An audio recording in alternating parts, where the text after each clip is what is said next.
Bismillahirrahmanirrahim. Assalamualaikum warahmatullahi wabarakatuh.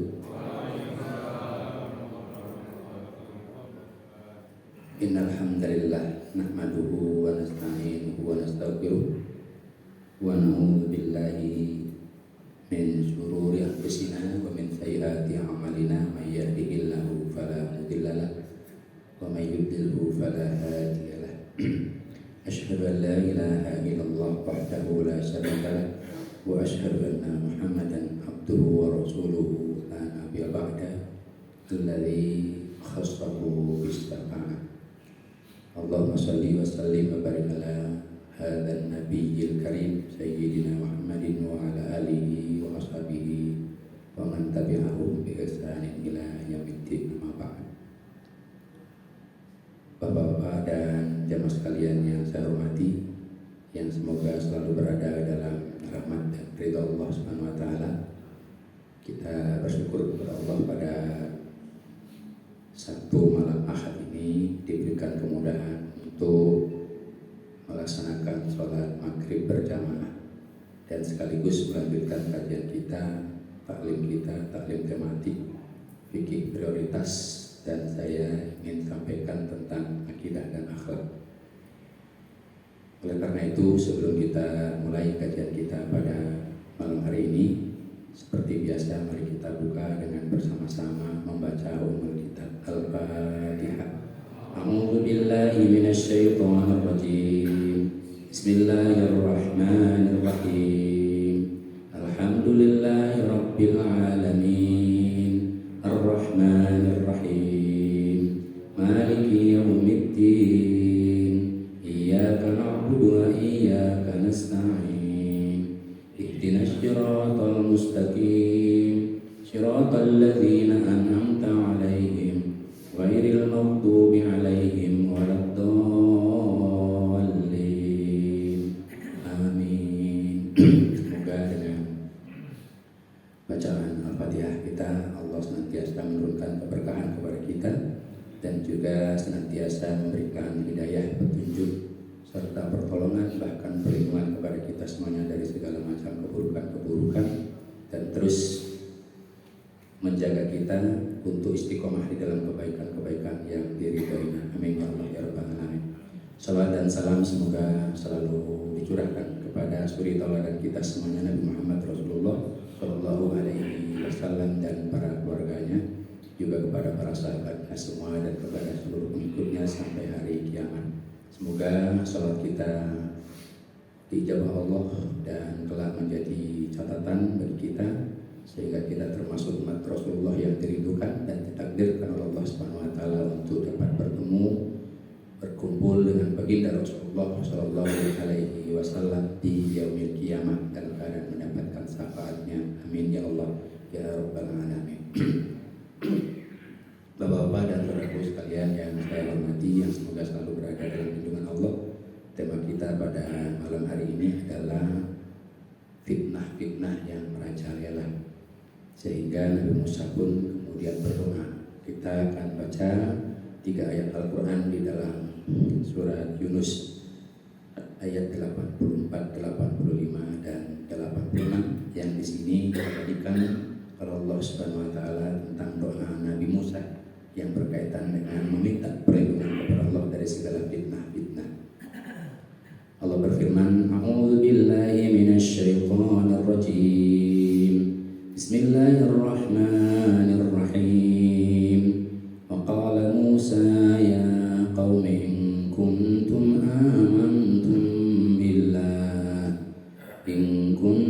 amantum billahi fa'alaihi tawakkalu in kuntum muslimin. Faqalu 'ala Allahi tawakkalna rabbana la taj'alna fitnatan lil qaumil zalimin wa najjina bi rahmatika minal qaumil kafirin. Shadaqallahul adzim. Ya, di dalam ayat ini Allah memberikan penjelasan tentang Musa. Dan Musa berkata, wahai kaumku, apabila kalian beriman kepada Allah, maka bertawakallah kepadanya jika kalian benar-benar orang-orang muslim atau orang-orang yang berserah diri. Faqalu, lalu mereka berkata, alallahi tawakkalna. Setelah mendapat penjelasan dari Rasulnya Nabi Musa, maka umatnya, kaumnya mengatakan, alallahi tawakkalna, kepada Allah lah kami bertawakal. Rabbana la taj'alna fitnatan lil qaumil zalimin. Ya Tuhan kami, janganlah Engkau jadikan kami sasaran fitnah-fitnah bagi kaum yang zalim. Wa najjina bi rahmatika minal qaumil kafirin, dan selamatkanlah kami dengan rahmat-Mu dari orang-orang kafir. Ya, 3 ayat ini, dan selalu di dalam kesempatan apapun, di dalam doa-doa bersama dengan jamaah umum, doa ini sering saya sampaikan untuk kita semuanya. Walaupun ini doa umat Nabi Musa, tetapi karena ini firman Allah, maka kita juga jadikan doa sehari-hari supaya apa? Kita terbebas dari segala macam fitnah-fitnah yang dilancarkan oleh orang yang zalim, dan juga supaya diselamatkan oleh Allah dengan rahmatnya dari permusuhan orang-orang kafir. Nah, berkaitan dengan fitnah ini, Rasulullah Shallallahu Alaihi Wasallam juga pernah bersabda dalam hadis sahih riwayat Imam Abu Dawud, di mana Rasulullah Shallallahu Alaihi Wasallam menyampaikan sabdanya, ummati hadhihi ummatum marhumatun laisa 'alaiha adzabun fil akhirah. Kata Nabi, umatku ini atau umatku dirahmati Allah dan tidak akan disiksa nanti di akhirat. Ini jaminan dari Rasulullah Shallallahu Alaihi Wasallam. Dalam hadis yang lain kita pernah sampaikan, seluruh umatku akan masuk surga kecuali yang menolak. Jadi Rasulullah dalam hadis ini menyatakan umatku ini dirahmati Allah dan tidak akan disiksa nanti di akhirat. Innama adzabuha fid dunya. Kemudian Rasul menjelaskan, tetapi sesungguhnya siksaan terhadap mereka akan Allah kirimkan di dunia. Jadi ini semuanya adalah sunatullah, Pak. Ya. Akan dikirim adzabuha itu siksaannya, ujian dan cobaannya, yaitu ketika hidup di dunia. Apa bentuknya? Kata Nabi, al-fitan, yaitu fitnah-fitnah. Kemudian yang kedua, wazalazil, yaitu gempa-gempa bumi. Kemudian yang ketiga, wal qatlu, yaitu peperangan. Suka atau tidak suka akan terjadi peperangan, karena umat Islam terus diprovokasi untuk diperangi. Sehingga suka atau tidak suka, suatu saat akan terjadi umat Islam itu kemudian bangkit untuk mempertahankan diri. Wal qatlu, dan diperangi atau terjadinya peperangan. Dan yang terakhir, wal balaya, yaitu berbagai macam bala musibah. Bapak dan saudaraku yang dirahmati Allah Subhanahu wa taala, jadi beberapa firman Allah ya tentang fitnah itu banyak sekali, dan semuanya itu Allah uji, Allah turunkan ketika hidup di dunia, tetapi Allah akan menjamin bahwa di akhirat insya Allah kita termasuk yang dijamin oleh Rasulullah Shallallahu Alaihi Wasallam untuk tidak disiksa. Tetapi semuanya itu akan diterima ketika hidup di dunia. Oleh karena itu orang yang hidup di dunia nggak pernah kena fitnah, nggak kena bala-bala musibah, bukan bala-bala makanan ya, tidak kena peperangan atau aman-aman saja ya, tidak diperangi orang, tidak dimusuhin orang. Malah itu bisa jadi terbalik ketika nanti di akhirat dia akan mendapatkan itu. Kenapa ini terjadi fitnah? Karena umat Islam konsisten untuk tetap istiqomah di dalam kebaikan dan kebenaran yang dibimbing, yang ditunjukkan oleh Allah dan oleh Rasulullah Shallallahu Alaihi Wasallam. Dan selamanya orang-orang yang zalim, orang-orang yang fasik, orang-orang musyrik, orang-orang munafik tidak akan pernah suka terhadap apa yang didakwahkan, yang diyakini, yang diamalkan oleh orang-orang beriman. Kaum muslimin yang berserah diri hanya kepada Allah, yang tawakal hanya kepada Allah, yang minta perlindungan hanya kepada Allah, bahkan berperang pun kalau terpaksa juga karena Allah. Ini sangat menakutkan bagi mereka. Nah, oleh karena itu mereka selalu berupaya untuk menebar fitnah. Apa fitnah-fitnahnya terhadap manusia, terhadap umat Islam? Ya, kita sama-sama sudah merasakan. Kalau dulu di sekolah-sekolah SMP maupun SMA itu ada yang namanya rohis, kerohanian Islam, dan dibina supaya menjadi anak-anak yang soleh, anak-anak yang jujur, anak-anak yang berani, anak-anak yang cerdas, anak-anak yang istiqomah di dalam beribadah.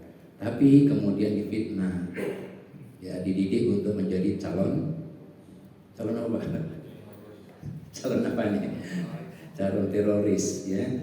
Ya memang mereka takut, Pak. Sebab kalau misalnya kemudian anak-anak remaja kita kemudian besarnya menjadi orang-orang yang istiqomah di dalam keimanan, dalam ketakwaan, tidak suka kepada kemaksiatan, tidak ada peduli atau tidak takut misalnya berantas segala bentuk kemungkaran, mereka takut luar biasa, merasa terteror, maka mereka memfitnah duluan bahwa itu adalah calon teror. Nah, ini kenyataan. Sehingga sedikit demi sedikit akhirnya rohis itu kemudian tidak ada. Masih ada nggak Pak yang guru SMA ini barangkali? Rohis, ya, pembinaan kerohanian Islam itu, ya, diajar ngaji, diajar kadang-kadang nanti salat pada saat bulan Ramadan, diajar bagaimana ngurus jenazah, diajar bagaimana, ya, menghafal Al-Quran dan sebagainya, doa-doa khusus dan sebagainya. Nah, yang seperti ini fitnah, ya, pasti akan terjadi dan pasti akan diterima. Semakin tinggi keimanan seseorang, ketakwaan seseorang, ketulusan seseorang, ilmu seseorang yang berkaitan dengan tauhid dan amalia-amalia yang diridhai Allah, maka akan semakin keras siksaan itu, makin parah fitnahan itu. Nah, inilah makanya kita harus tetap jangan khawatir. Memang ini sudah ditakdirkan oleh Allah Subhanahu wa Ta'ala. Memang akan terjadi. Kalau kita kemudian takut difitnah dan sebagainya, akhirnya surut, ya kemungkinan kita akhirnya cari aman. Cari aman artinya ketika aman di dunia, nanti akan dipersaksikannya di yaumil qiyamah. Kita akan lihat surat Al-Baqarah, ya, ayat 143. Ini sering dan kita ingatkan kembali, ya, di dalam ayat ini bahwa keberadaan kita sebagai umat Rasulullah itu sebenarnya untuk menjadi saksi atas perbuatan manusia.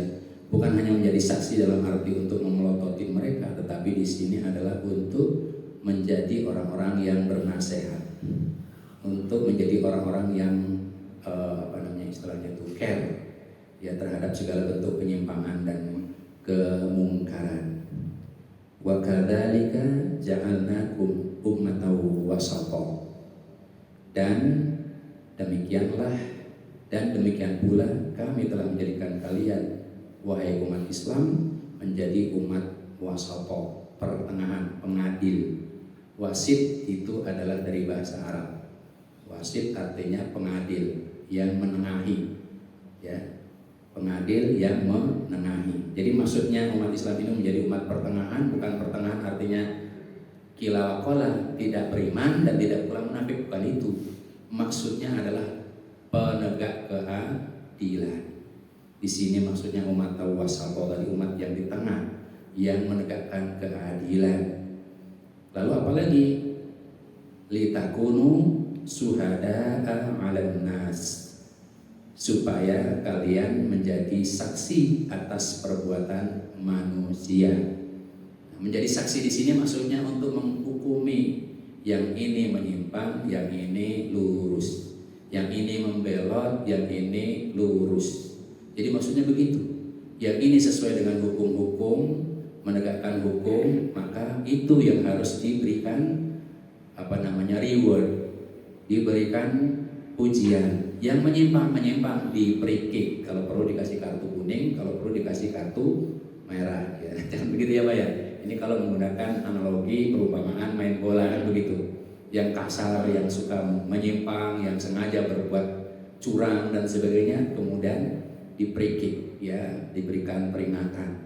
Nah, diberikan peringatan ini orang fasik, orang munafik, orang musyrik tidak suka, kan begitu. Dilawan, kalau perlu digebukin tuh wasitnya, kan gitu. Nah, ini masalahnya sebenarnya. Nah, oleh karena itu, Bapak dan Saudara yang berhormat Allah Subhanahu wa Ta'ala, memang sudah menjadi takdir Allah, sunnatullah, artinya ketetapan dari Allah bahwa umat Islam Rasul dan para pengikutnya, baik Rasul Nabi Muhammad maupun Rasul-Rasul sebelumnya, memang ketika istiqomah di dalam menjalankan ajaran agama Allah pasti akan difitnah. Oleh karena itu kita tidak boleh surut, mestinya kita tetap bertahan, ya. Sebab yang namanya tipu daya itu kalau mereka bentak, kita bentak lebih dahulu, biasanya mereka juga takut. Betul nggak Pak? Kira-kira Pak? Ada preman, ya, premannya duaan. Nah kita sendirian, tapi begitu kita bentak duluan gitu kan, berani maju, habis gitu kan.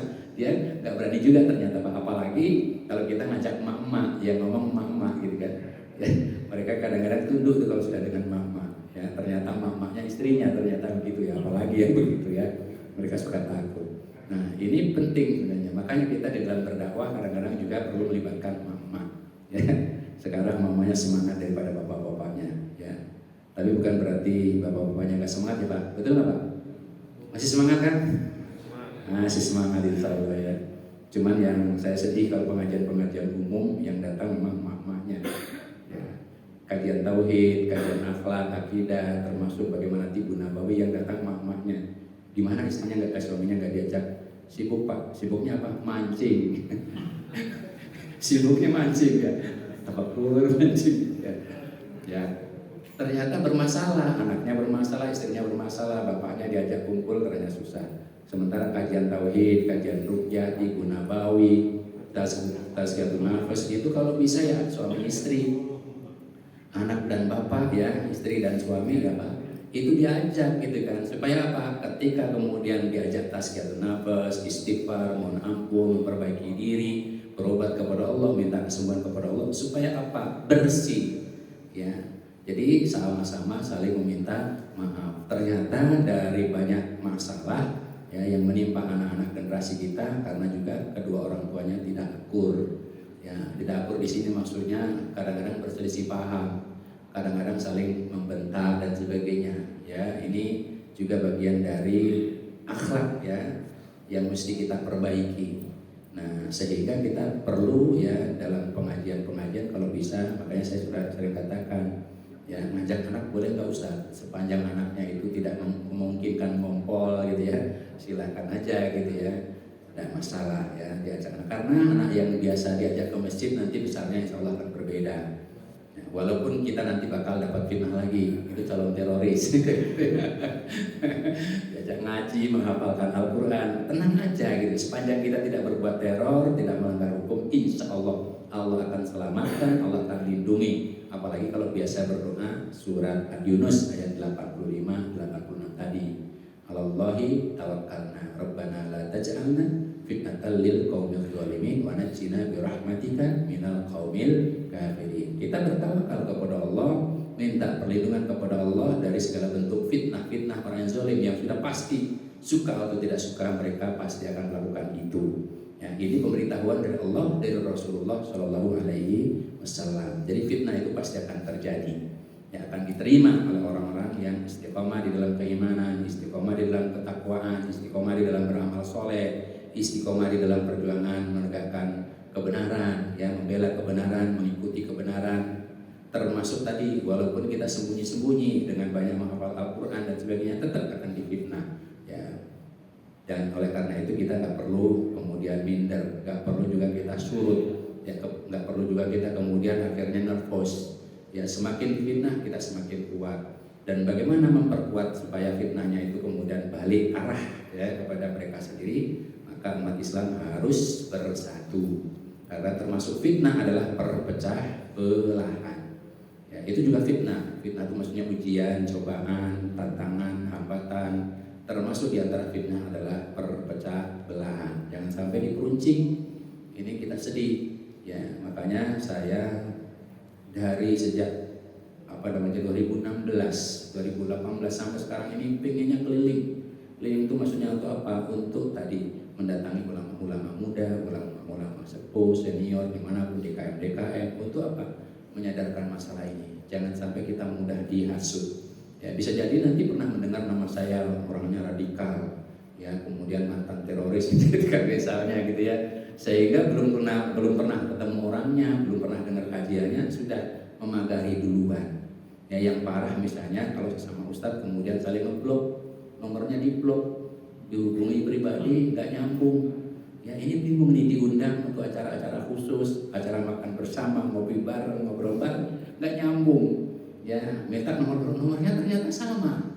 Ya akhirnya tolong dong dihubungi. Nah begitu dihubungi lain itu Sadani nelpon, baru begitu dibuka baru nyambung. Ya ini kan kadang-kadang wallahu alam yang ngeblok apa handphone saya diblok orang lain, artinya diblok oleh di cloning atau gimana gitu kan. Nah ini kadang-kadang akan terjadi, supaya apa, satu sama lain saling curiga.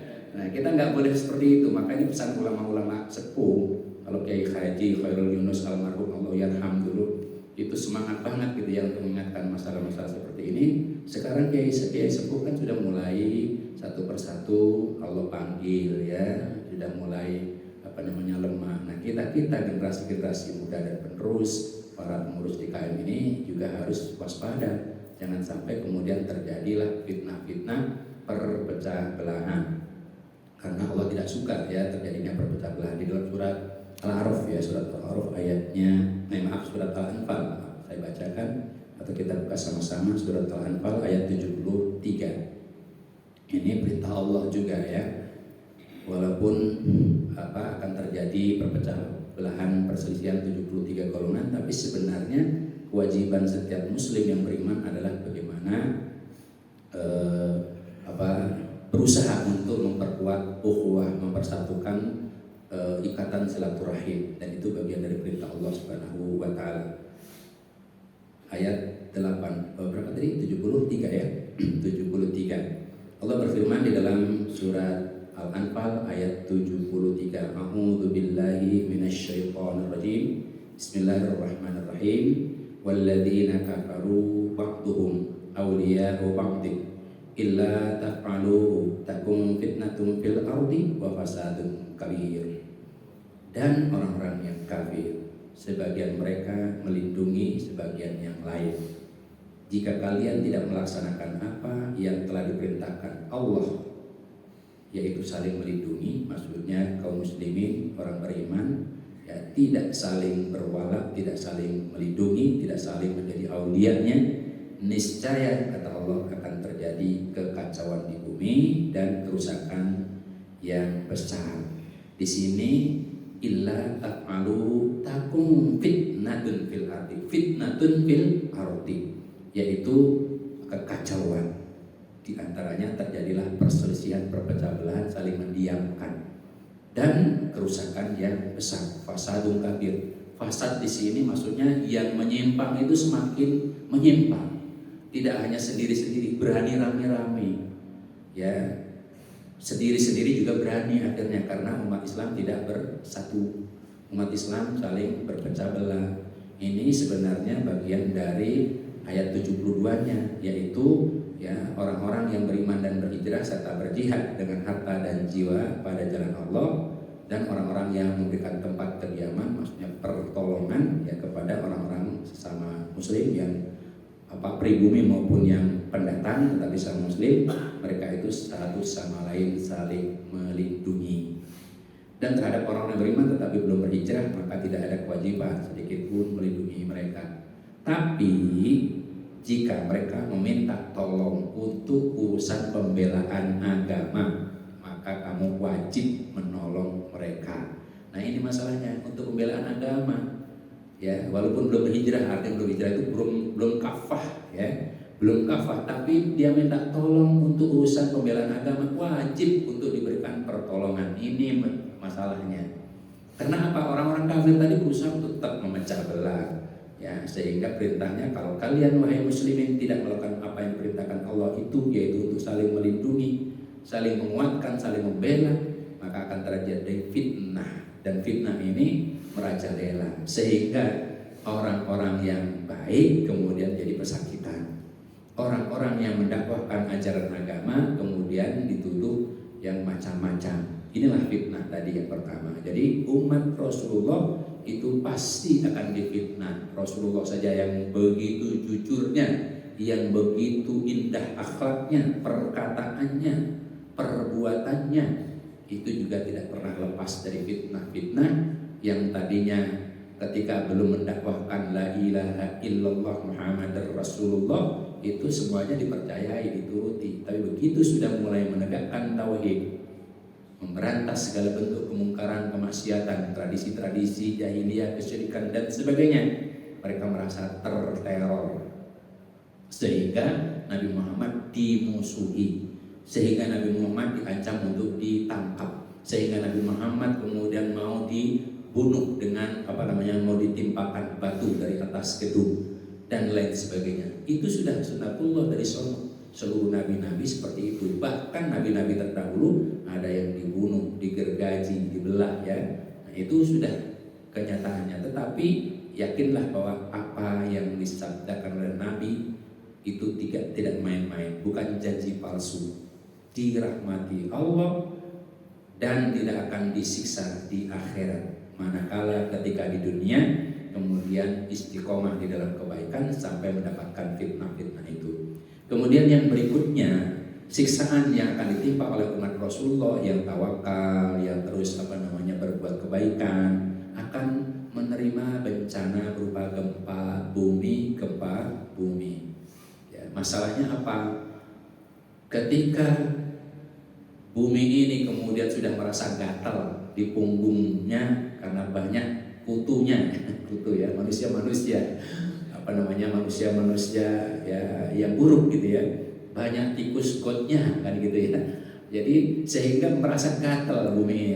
Akhirnya Allah perintahkan untuk bergerak, bergoyang atau sedikit perputarannya itu kemudian ditahan ritmenya, agak direm gitu ya. Berputar kenceng kemudian direm ngejut, itu terpental ya Pak ya. Nah itulah kira-kira gambarannya, sehingga umat yang baik-baik tadi terkena juga. Sebenarnya dampaknya ya tidak hanya kepada orang yang berbuat zalim. Ya, kasus gempa dimanapun berada itu yang kena biasanya adalah orang-orang yang lemah, menengah ke bawah. Rumahnya ya dari bataku, tidak ada cor-corannya, tidak ada cakar ayamnya dan sebagainya. Nah itu runtuh. Tapi kalau rumah-rumah kayu nggak terlalu berat. Nah orang-orang yang kongah, orang-orang yang bangun dengan kuat dan sebagainya, yang perilakunya buruk, itu sebenarnya pengundangnya. Di dalam hadis dijelaskan ya bahwasanya ya ini tentang zina dan riba ya. Idza dhaharatuz zina war riba, ya apabila sudah nampak jelas di permukaan atau zahir nampak jelas perbuatan zina dan riba, maka sesungguhnya mereka halu telah menghalalkan Allahi adalah menghalalkan dirinya untuk diazab oleh Allah Subhanahu wa taala. Coba menghalalkan dirinya. Jadi gara-gara riba dan zina dan riba sudah tampak zahir nyata tidak bisa diberantas, maka sesungguhnya mereka telah menghalalkan atas dirinya untuk dikirimi azab dari Allah Subhanahu wa taala. Nah, ketika azab Allah itu datang, kalau kita lihat ayat-ayat yang lain dan hadis yang lain, maka tidak akan ada yang terlewat, termasuk orang-orang yang beriman, termasuk orang-orang yang bertawakal, termasuk orang-orang ahli ibadah, ahli amal soleh ya, semuanya terkena. Nah itulah maksudnya, yaitu ditimpa dengan gempa bumi. Sebenarnya yang mengundang itu orang-orang yang tadi, orang yang gemar berbuat zina. Nah di dalam hadis yang lain tentang zina ini termasuk diantaranya orang yang melakukan penyakit umat Nabi Lot. Jadi perempuan dengan perempuan juga disebut dengan zina, itu termasuk zina. Demikian pula laki-laki dengan laki-laki yang melampiaskan syahwatnya yang antar sesama jenisnya, maka itu termasuk bagian dari yang disebut dengan zina. Oleh karena itu kita harus menjadi orang-orang yang care terhadap masalah ini dan jangan sampai kemudian kita lengah terhadap lingkungan masyarakat sekitarnya. Alhamdulillah ya kita di Bogor untuk terus-menerus nih ulama-ulama sepuh maupun ulama-ulama mudanya, para aktivis ini tetap peduli terhadap masalah ini, bahu-membahu dengan umaroh ya, dengan pemerintah daerah Kota Bogor atau Pemkot Kota Bogor untuk bagaimana bersama-sama kita mengawasi ya terjadinya hal-hal yang buruk, walaupun itu tidak bisa menghambat 100%, tapi minimal kita ada kepedulian. Nah itu yang kedua ya, fitnah yang terjadi bagi umat Rasul adalah gempa. Kemudian yang berikutnya peperangan atau diperangi ya. wal qatlu, ya, peperangan atau diperangi. Ini bolak-balik umat Islam itu diprovokasi untuk segera bentrok, ya, terjadi peperangan. Bahkan peperangannya itu mereka pinter supaya terjadi perang antar sesama muslim, ya, ditebar fitnah tadi, terus diprovokasi, ya, dan lain sebagainya. Ketika ada kemaksiatan dan sebagainya, kemudian yang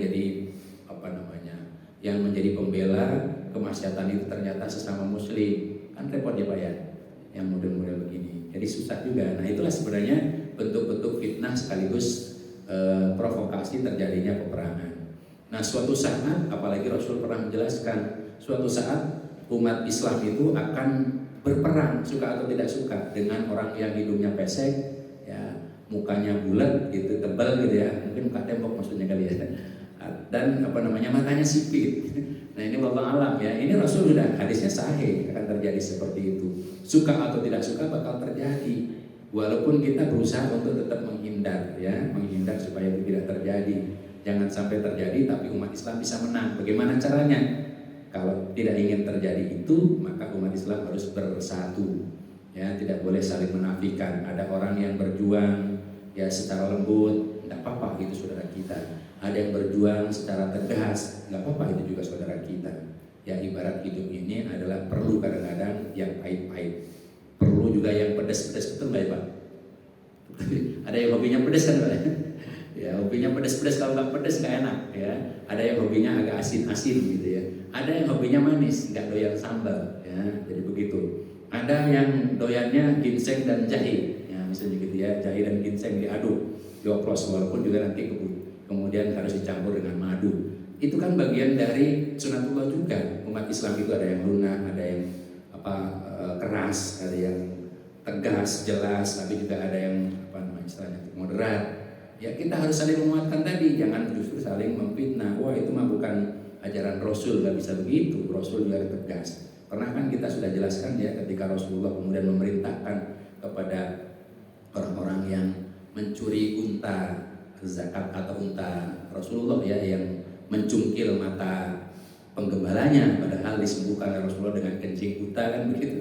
Kemudian diminta oleh Rasulullah untuk menghabisinya, ya, di tengah padang pasir, tidak boleh ada yang menolongnya. Dicungkil matanya, dibiarkan di tengah padang pasir yang panas, kemudian setelah itu kemudian dipacung. Itu kan berarti Rasul juga tegas gitu ya. Kalau sudah tidak bisa diberikan maaf, tidak bisa dinasihati, artinya boleh seperti itu. Tapi itu ya bagian yang terakhir, ya, tidak boleh menjadi awal. Orang jadi takut nanti kalau begitu ya. Ini contoh. Jadi sekali lagi akan terjadi, ya, umat Islam itu suka atau tidak suka terlibat dalam peperangan. Ya, yang satu berperang untuk menegakkan ajaran agama Allah, membela kaum muslimin, membela kebenaran dan keadilan. Satu pihak berperang untuk kepentingan syaitan, akan terjadi. Tapi kita berharap mudah-mudahan tidak sampai terjadi, tapi umat Islam diberikan kemenangan. Amin. Amin dong Pak. Ya, 2024 mudah-mudahan menang ya Pak.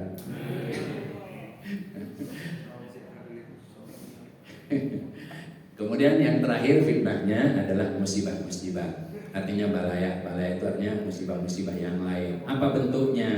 Penyakit-penyakit. Musibahnya penyakit-penyakit, ya, yang aneh, ya. Penyakit yang aneh ini juga sebenarnya ada masalah atau ada sebab akibatnya. Ya, karena tadi terjadinya kezoliman, perzinahan, LGBT, ya, penyakit kaum Nabi Lut tidak bisa dicegah dan sebagainya, sehingga terjadilah banyak musibah, yaitu penyakit-penyakit yang beraneka ragam, ya, virus, kemudian musibah paceklik itu artinya kesulitan makanan, ya, bahkan ada istilah kalau zaman dahulu peribahasa seperti tikus mati di lumbung padi. Kok ada ya tikus mati di lumbung padi, kan makanannya padi dia, tapi di lumbung padi dia mati. Nah, itu maksudnya apa? Ya, karena dia kebingungan sendiri mau makan yang mana, saking bingungnya kemudian malah mati sendiri, stres sendiri, ya. Di negeri yang kaya raya, tetapi ternyata kita menjadi orang-orang yang susah makan, ya, bingung yang mau dimakan apa. Nah, padahal tidak boleh bingung. Yang disebut orang kaya di dalam hadis itu oleh Rasulullah adalah seorang yang memiliki cadangan makanan untuk esok hari, sehingga dia mampu menegakkan tulang punggungnya untuk beribadah kepada Allah, maka itu termasuk orang kaya. Nah itu menurut Nabi ya, tapi menurut kita beda, ya Pak ya. Jadi kalau hanya untuk punya cadangan besok hari gitu kan, belum kaya itu ya. Nah, tapi bagaimana hadis Nabi itu ternyata benar ya. Kaya di sini maksudnya adalah orang yang merasa cukup terhadap apa yang telah dikaruniakan Allah Subhanahu wa taala, maka dia bahagia.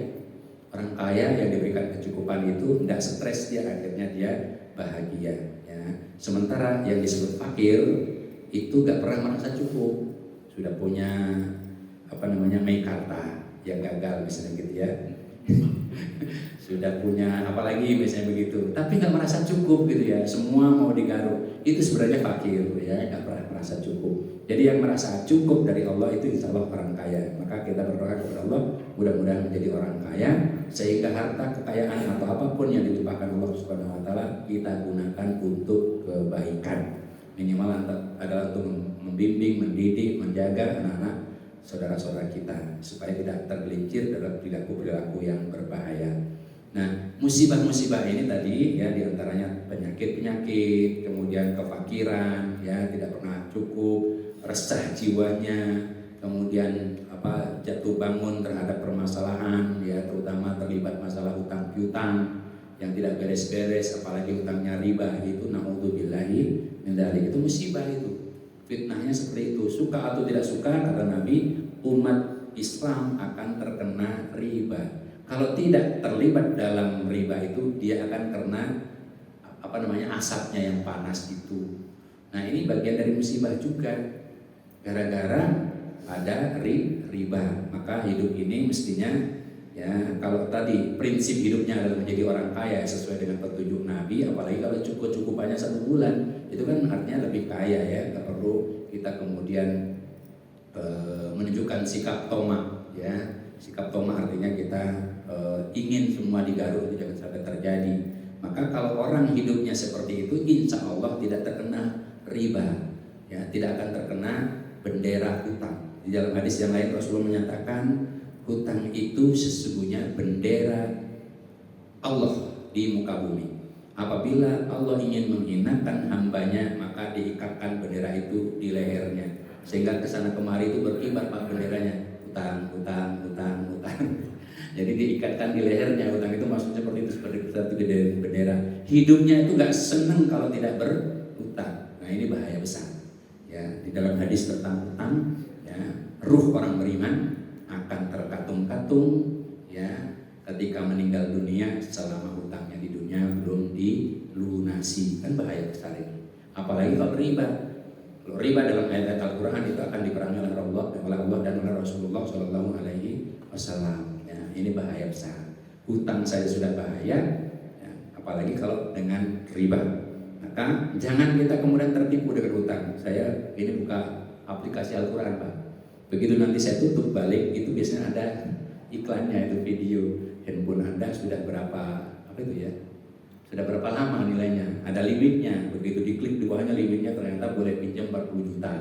Nah, ini kalau anak-anak muda yang tadi terbiasa hidup miskin gitu ya, sama orang tuanya merasa nggak dicukupi, begitu diklik dia pinjem, nanti orang tuanya kena ya, bukan ngomongin orang, ini akhirnya kena. Begitu kena orang tuanya nggak tahu, ada yang suaminya nggak tahu gitu ya, begitu tahu udah ratusan juta ya, harus nagih, bingung. Nah disitulah terjadinya percekcokan, perselisihan, akhirnya antara suami istri tidak akur. Nah ini gara-gara tadi tertipu, bujuk rayu, hutang. Hati-hati Bapak dan Saudaraku, yang anak muda mesti diawasi ya. Itu ada aplikasi begitu tuh ya, handphonemu sudah berapa lama, nah gitu kan. Itu ternyata pinjaman online ya. Saya selalu berwanti-wanti hati-hati kepada anak-anak muda yang sering ketemu. Nih contohnya, tapi nggak tahu ini ada apa enggak sekarang. Ada ternyata benar. Ya. Jadi begitu ada aja iklannya seperti itu. Nah ini bahaya. Nah oleh karena itu Bapak dan Saudaraku, jangan sampai kita kemudian mencari musibah. Sebab kata Nabi dalam hadis yang terakhir yang ingin kita sampaikan, ya, al-fitnatu na'imatun. Al-fitnatu na'imatun. La'anallahu man ayaqadha Abu Rafi'i. Fitnah itu sedang tidur, artinya sedang meredam.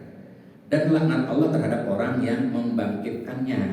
Hutang itu fitnah loh Pak, ujian, hati-hati. Riba apalagi kalau sekarang sudah terbuka itu tadi, ribanya merajalela, bisa lewat online. Nah ini jangan kalian bangkitkan, ya, jangan diklik maksudnya. Kalau klik nanti akhirnya kita terjebak, akhirnya dilaknat Allah Subhanahu wa taala, termasuk dikasih bendera tadi. Kemudian naha Rasulullah sallallahu alaihi wasallam. Rasulullah melarang ya an bai'is silahi fil fitan. Rasulullah sallallahu alaihi wasallam melarang penjualan senjata-senjata dikala terjangkitnya fitnah-fitnah. Jadi sebenarnya di Indonesia sudah benar ya, nggak boleh rakyat bebas pegang senjata. Tapi kadang-kadang itu justru malah ya kadang-kadang menjadi bagian dari tipu daya juga ya. Nggak ada masalah selama kita menjadi orang yang tawakal istiqomah, insya Allah akan dibela oleh Allah Subhanahu wa taala. Kemudian hadis yang berikutnya, la taqrabul fitnata idza hamiyat. Janganlah mendekati fitnah jika sedang membara. Wala ta'arradu laha idza aradat washbiru laha idza aqbalat. Rahu Tabrani. Dan jangan menghadapinya bila sedang timbul. Jadi jangan dilawan, kita harus berusaha bersiasat. Jangan mendekati fitnah jika sedang membara, dan jangan menghadapinya bila sedang timbul. Artinya kemudian jangan sok pahlawan gitu maksudnya ya, kecuali memang benar-benar pahlawan. Bersabarlah bila fitnah datang menimpa kalian. Nah ini maksudnya adalah petunjuk-petunjuk akhlak dari Rasulullah Shallallahu Alaihi Wasallam yang mesti kita jadikan panduan, tetapi yakin bahwa ini semua adalah bagian dari qadarullah, takdir Allah, sunnatullah. Memang umat Rasulullah akan mendapatkan hal itu ketika di dunia, dengan harapan nanti di yaumil kiamat betul-betul Allah merahmati kita dan dibebaskan dari segala bentuk siksaan. Wallahu a'lam bishawab. Terima kasih, mohon maaf apabila ada kesalahan-kesalahan. Kita tutup dengan doa kafaratul majelis. Subhanakallahumma bihamdika asyhadu an la ilaha illa anta astaghfiruka wa atubu ilaik. Billahi taufiq wal hidayah. Wassalamualaikum warahmatullahi wabarakatuh.